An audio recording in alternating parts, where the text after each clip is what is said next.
back to Premier League Prime Time, and I'm here with three not so-called friends, but very special mentors of mine. They've mentored me for a long time, and and they've asked me to be on the show for a while. So I thought this would be the perfect time. I'm joined by a man like Alfredo. Morning, Davis. And Rene. Morning, sir. And like Nico.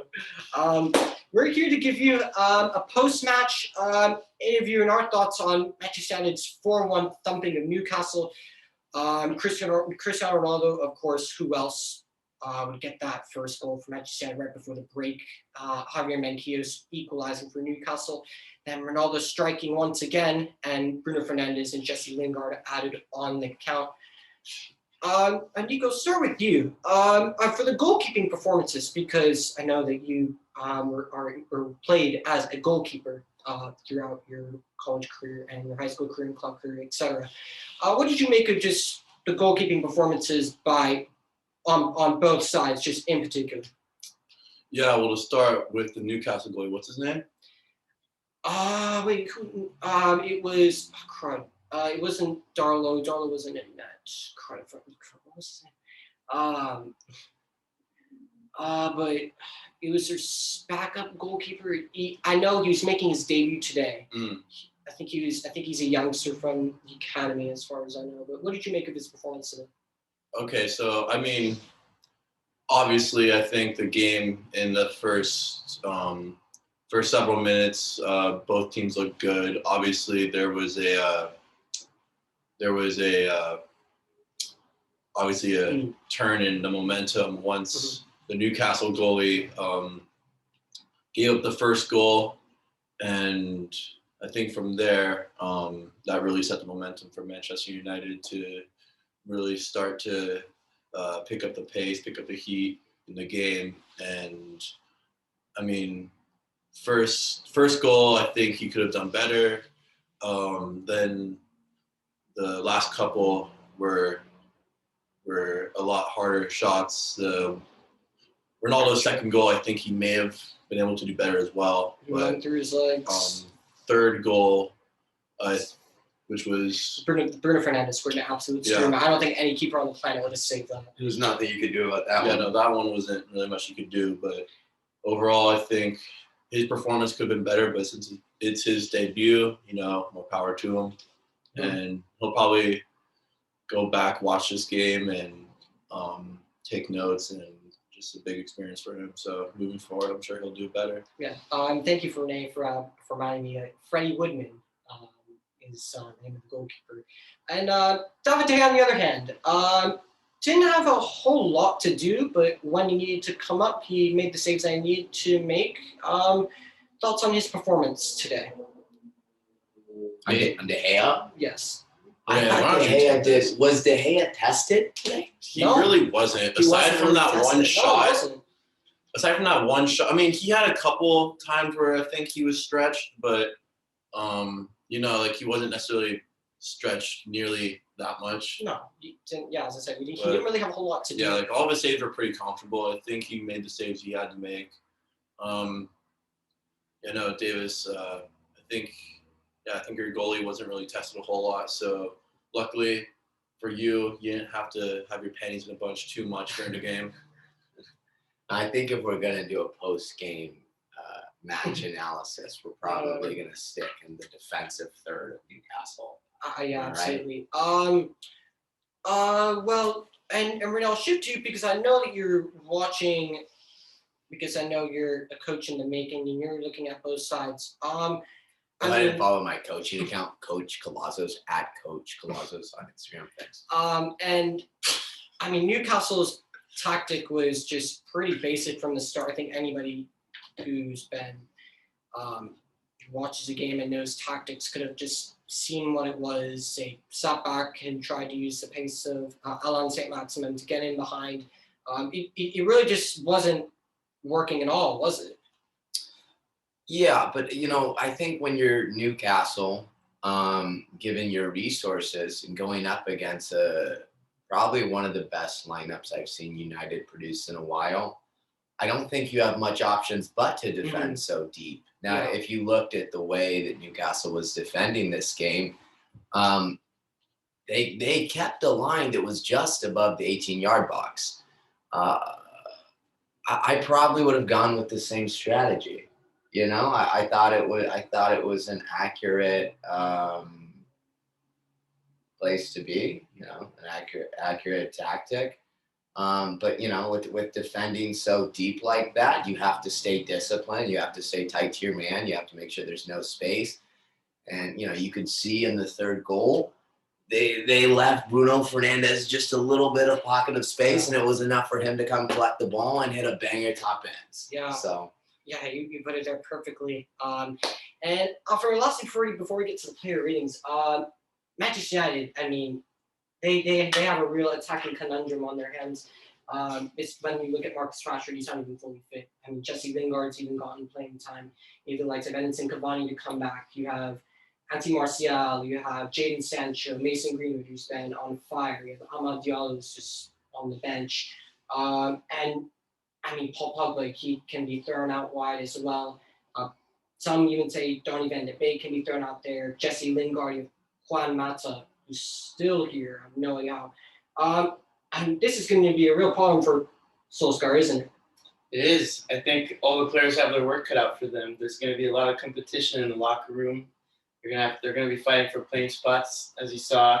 Martial got a little play time, and he was a key player in that fourth goal with that little body fake. Lingard coming on off the bench, making some magic, and of course Ronaldo and Cavani. They're going to be I can't wait to see that combination, that duo later on this season. Yeah, 100%. And if that's okay, can we jump from there into Lingard and what we think of Lingard, and maybe we can go down the slide of player ratings? Because I will have the viewers know that the two United fans to my right here, there was a little bit of chatting shit about Lingard and his well, this is what I'll say about presence at United.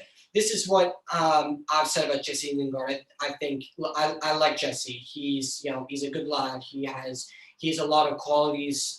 We clearly saw at West Ham how good of a player he can be. Big ups to him. Exactly. And he wanted to leave. It's very well known that Jesse wanted to leave. He's rejected a new contract because he wants assurances of first team football. I rate Jesse Lingard, but with all the players that we have, it's just going to be difficult for him to get into the squad. And I mean, for me, I just think West Ham and a team like that's more of his level.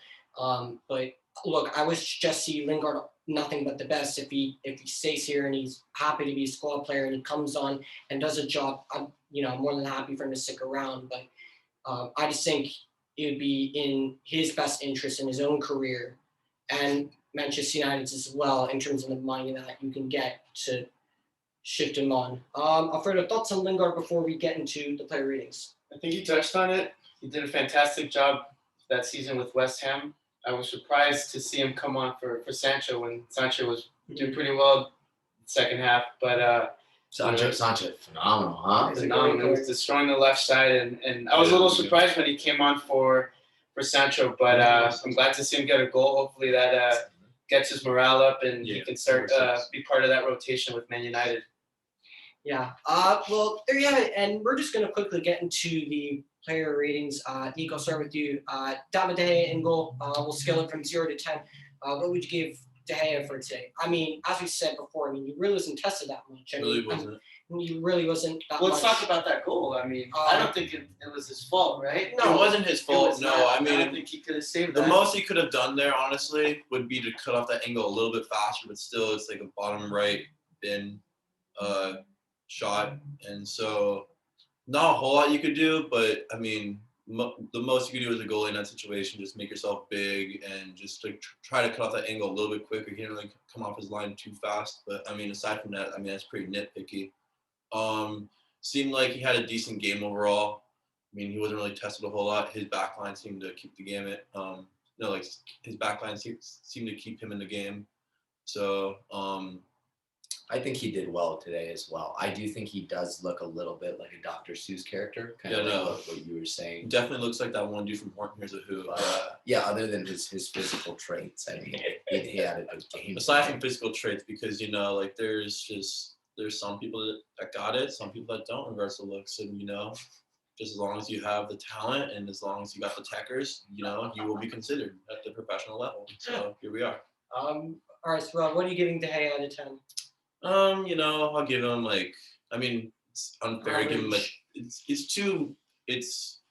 I mean, I'd say I'd probably give him like an 8 because saying 10 assumes that he just made like these phenomenal saves.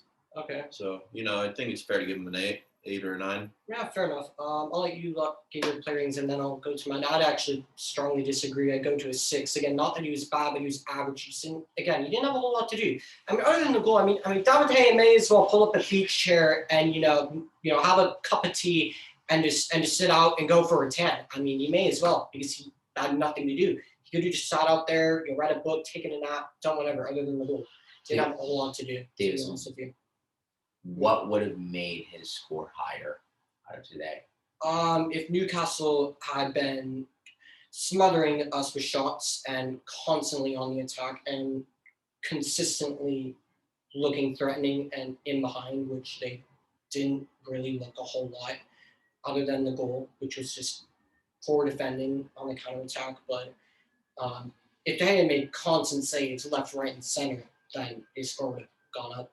And that's my thoughts on it. But Rene, we'll go to the back four. We'll start with Aaron Wan-Bissaka. What are you giving AWB for today? Probably a 7.3. Okay. Yeah. Why so?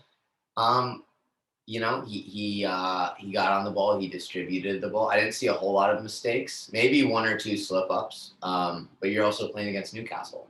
So for today, a 7.3. Fair enough. Yeah. I agree with 7. Defensively, he looked well defensively. I'd say for the goal, he was sort of caught out a little bit by Almiron, a little bit poor. They were just letting him slip by him. But overall, he didn't have a lot to do. Going forward, it's looking better, but it's just somewhat of a problem. Strong 7. Varane, what are you giving Varane for today? I think Varane had an overall good game, but there were a few mistakes throughout where, just poor, careless passes. But I think he's also still just getting used to the Man United style of play. I think I'd give him an 8. Yeah, and on Varane, I mean, you can really see a difference of what a center back of his quality and his pace can make. I mean, you can really, it's so clear to see the upgrade from Lindelof to Varane, isn't it? Agreed. Yeah, and I think with time he'll get used to playing back there with Maguire really being the head of that defense. So I'm interested to see how that plays out the rest of the season. Yeah. I mean, Varane basically handled the counterattacks really well. I gave him a 7, but again, didn't have a whole lot to do in particular. Nico, Harry Maguire. What are your thoughts, or what's your rating or take for Maguire today? I mean, that head of his, am I right? He's got a big head. He has a massive head. Got a nice head. I think the nose is a bit out of proportion there. It's, it is what it is. Our red refrigerator. I mean, he got his head behind that one corner, but really wasn't a threat to the goalkeeper there. In regards to his performance, though, I mean, he wasn't really tested a whole lot either, would you say? There ever really times that... Not really, no. This wasn't a game for defenders. Yeah, no, it wasn't. I mean, Newcastle's a different story because they, whenever Manchester had the ball, the entire squad came back to defend. Yeah, they put 11 behind the ball. Yeah, so... I don't think Manchester United's back line was really tested a whole lot. The only time that Maguire's was really called upon was when was on that corner kick along with maybe a couple other times, but nothing really, I guess, that was problematic for Manchester United. So I'd probably give them about a 7 as well. Yeah, so I guess sounds about right. I'll go with 6. There wasn't a whole lot for him to do, but yeah, I agree with you entirely. Just again, not a whole lot to do. Luke Shaw got an assist today for Cristiano Ronaldo's second goal, but one could say that he was the one who the mix-up between him and Nemanja Matic was basically the reason why Newcastle were able to get the ball in counterattack, and Luke Shaw let the runner run off of him, and that allowed Manquillo to score. So that was poor on his end, but other than that, looked pretty solid. Ratings for Luke Shaw today, Rene? Probably a 4. A 4. Get out of here with that. Probably a 4. Okay, Yeah. why so? I just don't like him. So you It's just fair. have like Kevin against Luke Shaw. Fair? Yeah. Just don't like him. Well, A 9 would be a Just has, better like, a look number on his for face him. you just don't like. A 9. what do you not like about Luke I Shaw? just- What do you not like about Luke Shaw? No, I mean, to be fair, I don't know enough about Luke Shaw. Well, that's good. Yeah. Really good, Rene. Really good. Yeah, solid. I disagree with that entirely. I do have to take that into accountability that he was poor in terms of the goal that basically let Manquillo run off of him and mix up with him and Matic and whatnot. But you got the assist for Cristiano Ronaldo's goal. And other than that, he looked fairly comfortable on that left-hand side. For me, another okay to average performance, but he was definitely not as average or as just normal as Maguire's, but I'd say slightly less. So, I mean, I'll go with a 5 because I just think that I think a 4 is just harsh in my opinion, but viewers can make Luke Shaw's performance be what they want. In the middle, Nemanja Matic in for the banned Fred today. Seemed relatively comfortable, but at the same time, it just shows why we need a 6. And he was just slow at times, but fairly comfortable for the most part. But what are you giving Matic for today? I think I give him a 5, and the reason being, I think he touched on it. He doesn't have that same killer instinct in the middle as he's just not really part of that formation. He lost the ball a few times, careless one-touch passes, and as a midfielder, we don't really want that. He's got to step up to the level like the rest of that midfield, that offense. So, and I do think he looked a little lost in the middle. There was a little miscommunication throughout the game between him and Varane. I think that's something they've definitely got to clean up for when they play bigger games like Liverpool, Man City's, or Chelsea's. So I think a 5 is a good rating for him. Yeah, fair enough. I agree with that. Paul Pogba. Now, this was, in my opinion, a tale of two halves.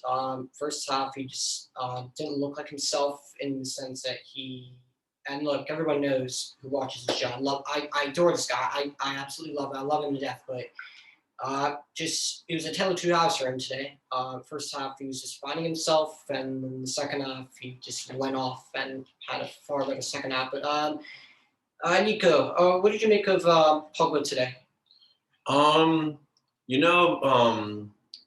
He was getting beat a lot in regards to speed from a lot of the Newcastle players, but I mean, whatever he doesn't have in speed, he makes up for it in just finesse and technique. So overall, I think Paul Pogba had a decent game. Like you said, I think he had a slow start. Second half, he was definitely a lot more in sync, I think, and was more like the player that we expected for him to play today. And so I'd probably give him about a 7 or an 8. Yeah, fair enough. I agree with that entirely. I'd definitely give him a 7 because the first half he was just all over the place. And even bits in the second half, he was just on and off, just wasn't consistent for me. And that's always been his problem, just lack of consistency. But, you can't take away what a world-class player that he can be. Regardless of what anyone wants to say about Paul Pogba, he's a world-class player at the end of the day. He always has been. I've always backed it and supported that. Rene, I know you're taking good amounts of notes of Paul Pogba today. What were your thoughts on that? No, I mean, I think you guys hit it on the dot there. I would Really probably say just hit on a the 7. dot. Yeah. Really, yeah. Yeah, you did. I'd probably say a 7 or an 8. Fair enough. Alfredo, anything about Paul Pogba, or did we basically cover it? I think that yellow card, I think it was in the first half, sort of said it wasn't the. He had to play a little more cautious on some of those tackles, and I don't think that was a yellow card. But I don't think it was either. so, but I would one thing I would like to see a little more of is with the addition of Ronaldo, I'd like to see him connect a lot more with Pogba. I think that would be a good. Absolutely. I'm hoping to see a lot more connections down the middle. So that's something to keep an eye out for. I think we can see plenty more assists on that tally sheet for him. So Absolutely. big ups to the Reds. Yeah, I do want to say too, it's like it's a tough game, I think, this morning for Pogba to perform.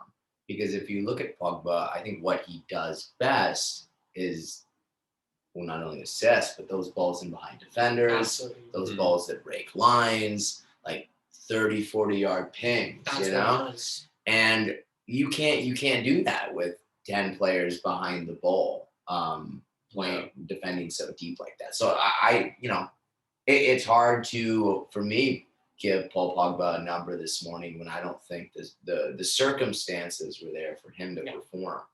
But yeah, I agree. Absolutely. Next into that number 10, we have Bruno Fernandes. Again, another tale of two halves. Was very stuck in though, I have to say. He was more stuck in than Pogba in terms of just being in the game, but looked shaky in the first half, looked just, as Alfredo kind of said, just like a little lost, as you could say. Careless shots, a lot of careless shots. Absolutely. Trying to try his luck, and he did have that close one from the half. Absolutely. And then the second half, he was starting to find his feet again, and then he scored an absolute worldie, and then he just took control of it, even though it was relatively late. Rene, what are you saying for Bruno Fernandes for today? Yeah, shaky. I don't know. I don't know about shaky, but I do definitely feel lost in the first half. I think his role was a 10 in the first half. He was playing not as high as he should have been. I think he was coming in more, which actually worked in a disadvantage. I think he was compacting space. So when he would get on the ball, he had options to his right and his left, but he didn't know how to go forward necessarily. I think he was trying to generate something out of nothing, which, we saw those shots in the first half. They weren't too impactful. And then like we've mentioned, in the second half, he comes on, he plays a little bit of a higher role, and he's able to check in pockets of space, and he's able to get on the ball. He's able to connect with his new Portuguese counterpart, Exactly. Absolutely. Yeah, that magical link-up is going to be something that Manchester United fans will definitely look forward to watching this season. I will especially look forward to it, and so will Alfredo, definitely. I'll fantasize about it. But it does go to show, it's like, okay, who is Bruno Fernandes without Ole and without his instruction, Because I think that, the success of Bruno Fernandes in the second half is very much responsible. But is that really down to coaching? Because Bruno Fernandes was a quality player before he came in, and he more or less just changed the complexity of Manchester United when he came in.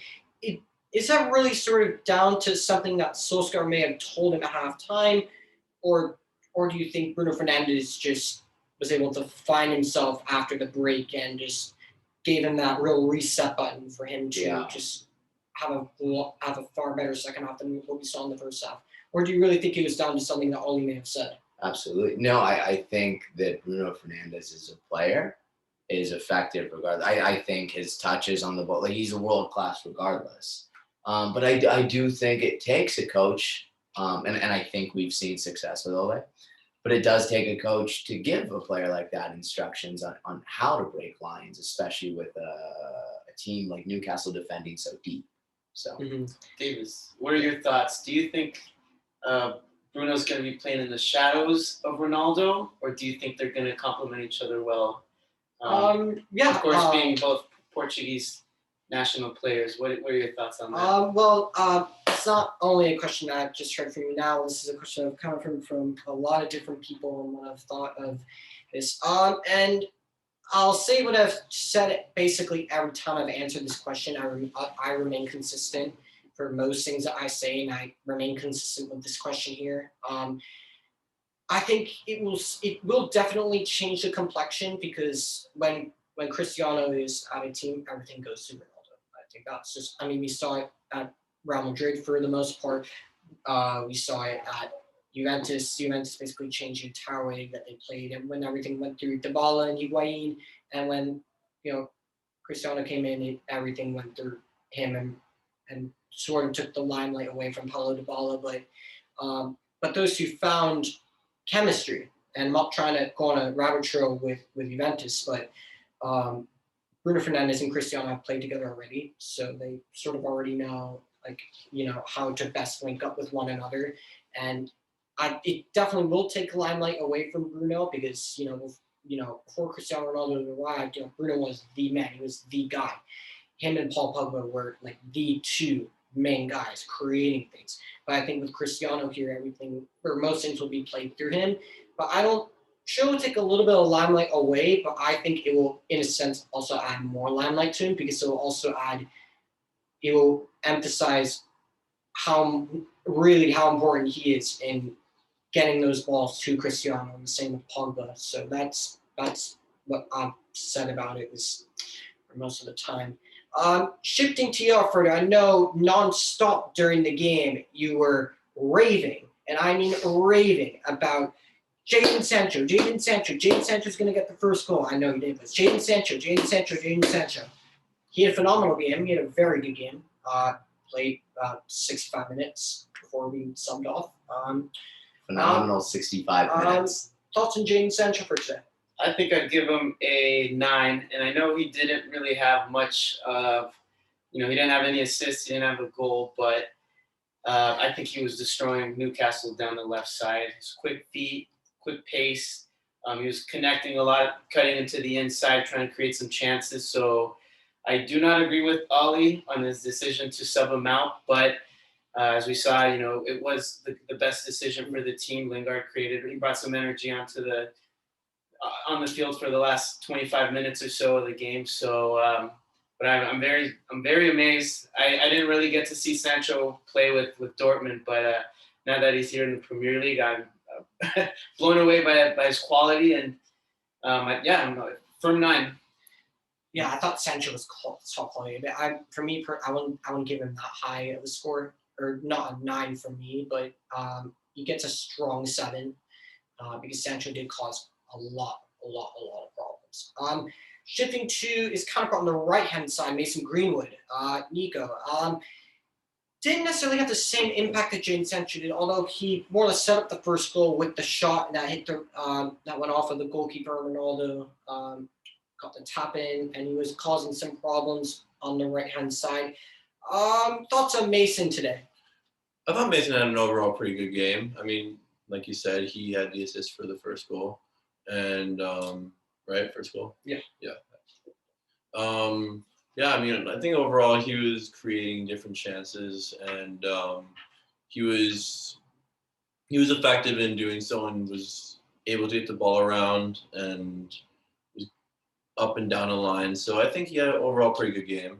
But going back to Ronaldo real quick, because you were saying about how everything's going to be working through him this season. And as it has been for the past 2 teams that he's played for as well, do you think that everything working through him in the Premier League is going to differ from the other 2 leagues he's played in? Absolutely, yeah. Because the Premier League is just a far quicker pace than La Liga and then Serie A. I mean, I'm going to have to push back on that statement, but when you're done. It is. Just look at the tempo of both leagues, and La Liga, it's possession based and it's possession build up, whereas the Premier League, it's the objective is to get to goal. I mean, yeah, sure, that's the objective in all games, but it's a lot more with Premier League teams that pace is quicker, whereas in La Liga it's more of slower build ups, and I don't watch La Liga as I watch the Premier League, but for when I see La Liga teams, like for example, take the Liverpool side, take that Liverpool versus Barcelona second leg of the Champions League. Rene, I'm not trying to give you PTSD from that, but I'm not intending to. I'm not intending to, but just that game in particular for me really highlighted just the difference in pace. Like Barcelona were slow, they were laborious in getting out of their own half. They barely even got out of their own half. And whereas Liverpool pressed them, they were quick in moving the ball, they had tenacity, they had energy. And look, and people know how much I hate Liverpool, just being a United fan myself. But Liverpool were definitely the better team on that. And again, I'm not trying to give Rene PTSD here, but for me, that game really highlighted the difference of pace. So, Rene, what do you want to say about that? Because I know you wanted to say something. Yeah. Okay. Well, hang on. Let's take La Liga out of the picture. I think seeing But Serie A as well. the departure of Messi and Cristiano, I think La Liga probably isn't what it used to be.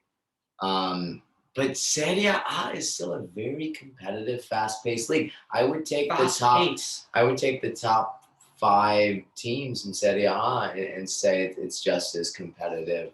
I'm not saying it isn't competitive. With any, or maybe not as fast-paced. That's what, just a pace. I'm talking about pace alone. Yeah, I'm not saying it isn't competitive. But if we're talking about like the Euros, a majority of players playing for the England squad played in the Premier League. The majority of the players played for Italy. Well, it's a little different. Serie A. That is a little different because you're gelling players that don't normally play together on. Sure, most of them you could say they play in like the same sort of pace, but you're taking players that don't normally play together. You're taking 2 managers that don't see these players week in, week out for the most part. Yeah, they know some of their players very well. Like, if you're Gareth Southgate, you should know how to get the best out of Harry Kane or Raheem Sterling or players like that. But, you're not seeing these guys every week. So, in all fairness, it's not necessarily the same. But I'm just talking about purely pace-wise, not competitively. But yeah, what league would we put below the Prem? I'd put every other league below the Premier League in terms of pace. For me, it is the fastest league in world football. Unless if anyone else has anything to say about that. So, I think moving forward for Manchester United to be successful, they need to. Obviously, Ronaldo is a key player on their team, and you could argue saying he is the key player on the team. However, I think moving forward, they need to figure out different outlets because for teams that they're playing against, they're definitely going to be targeting Ronaldo. They're going to be doubling Ronaldo. They're going to be that's going to be easy for teams to defend if that's your only means of scoring and attacking. So I think Manchester United moving forward, they're going to definitely have to utilize all their key players, not just emphasize one and look to progress forward with only one. Because, regardless of how good the player is, Argentina does this all the time with Messi when they're in their international tournaments and games. They always progress through Messi. And for teams, regardless of how good that player is, it's easy to defend that. So I think moving forward, Manchester United just needs to utilize all their players and do it to the best of their ability. Absolutely, yeah. You make a really good point there. And when it comes to just attacking options, Manchester United has zero shortage of attacking options, and I don't think that will be an issue. But in terms of the midfield, that could definitely be an issue when you want to push Fernandes and Pogba further forward. But you're still worried about the defensive side of things because you have, Nemanja Matic, who's not getting any younger. You have Fred, who's tenacious, but You have this over there, Alfredo? You over there chuckling your ass off? who doesn't really pass, doesn't have that great of a passing range. You have Scott McTominay, who is not a defensive midfielder, who Rolls off the tongue, though. McTominay. who Solskjaer thinks he's the next Michael Carrick when he's not. And every time I see him as a defensive midfielder, it just really does my head in because, for example, that goal or in that game last season against Leicester when Harvey Barnes scored a screamer, I'm watching Scott McTominay in particular, and he's a Sarah just, bunny hopping his way towards the edge of the box. And I'm just like, what on earth are you doing? And that just didn't really help at all. But I just think that's a massive issue. So, yeah, I think what you say about the need for other outlets is very important, but I think that also all stems from a lack of defensive midfield options, which arguably that was should have been Manchester United's main party in the summer. Which, speaking on Ronaldo, our final player, Rene, Cristiano Ronaldo, stole the show today with his goals and his work off the ball, his work on the ball. Yes, he definitely had some sloppy touches in the beginning of the game. Tried shots, which on the turn he looked a bit rusty. And for me, it looked as if he needed a few minutes to just catch up with the pace, but it looks like that just isn't an issue for him anymore now. But it looked like he needed just a little bit of time to readjust himself to the pace. I'll go around to everyone. Nico, starting with you. What would you give Ronaldo for today? Give him a 2. Is your name Nico? Okay, so like you were saying, I think first couple minutes of the game, I think was up until about like the 8th minute. I think he had that one volley that he attempted and completely wafted, which is obviously for your first game at your new team. I think that's a little embarrassing. And so I think initially to start off the game, I think he was a little, or like he wasn't sound quite yet. And then I think once he got that first goal, I think it really just upped his confidence, and just he was able to just, I guess, play more seemingly, and just was able to create more, and was definitely built momentum once he got that first goal. And then once he got that, I think his level of play changed, and he was just able to play more soundly. So I think he overall had a pretty good game. I'll give him about a 9.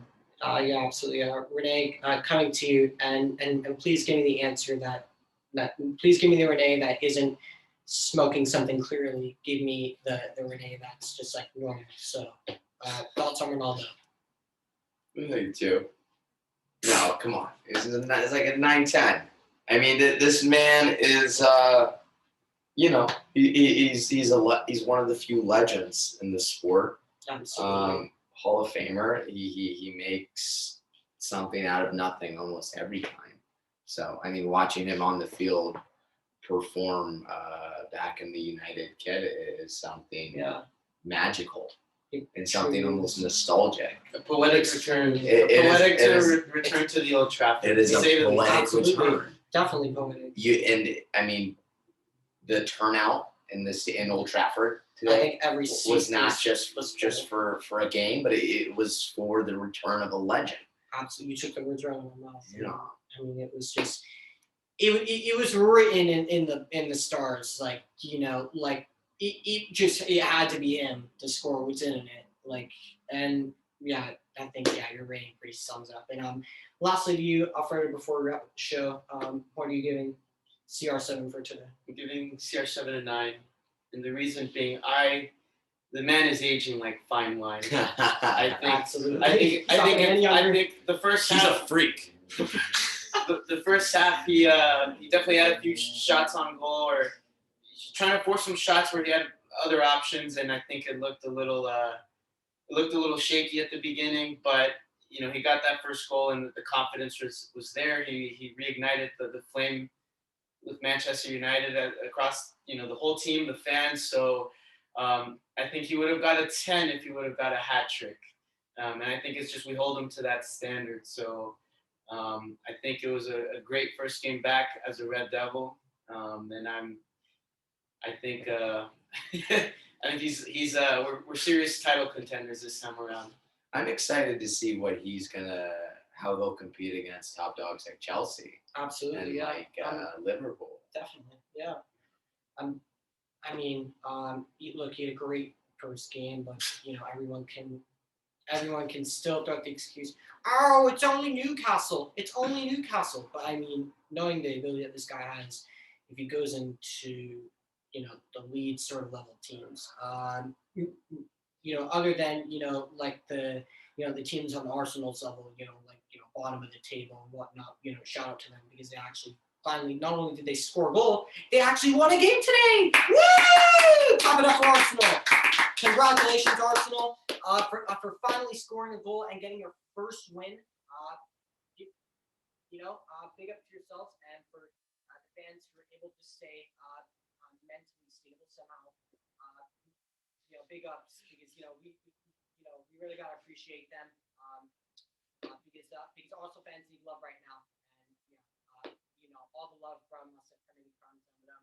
Banter aside. Gio and Ash can give that all to them. Shout out to you guys. But yeah, look, this man is, whatever the messy fan is, whatever, and anyone else say, you can't deny this guy is a world class footballer. I have friends of other teams saying he's washed. This guy's not going to bring anything. He's done out here. He's this and he's that. And for all those people who told me that, I don't care if it's Newcastle, but what are you telling me now? What are you telling me now? What are you telling me now? That Cristiano Ronaldo is finished. And all I will say is CR7 is back. Come on, lads. Come on, lads. Are you mad? I want you to rethink.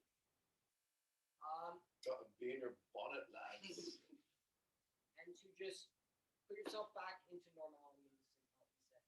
And anyways, that is it from me here in LA before I leave for college. I'm taking the show with me. School, of course. If you like what you've seen here and from these three absolutely superb mentors of mine who have done a job for real chance. We've watched OE since like 8th grade, pretty much. And I love all these guys. I'm gonna miss all these guys when I go, but I'll always see them around. But if you liked what you've seen, please smash like on this video and comment below. What are your thoughts on post the Manchester United Newcastle game? Is this a sign for things to come for this Manchester United side under Solskjaer, or do you think that it's just Newcastle and it's just maybe the first game hype of him arriving and the electric atmosphere on the fan base and everything like that? Yeah, wherever you're watching this in the world, please have a great day or evening.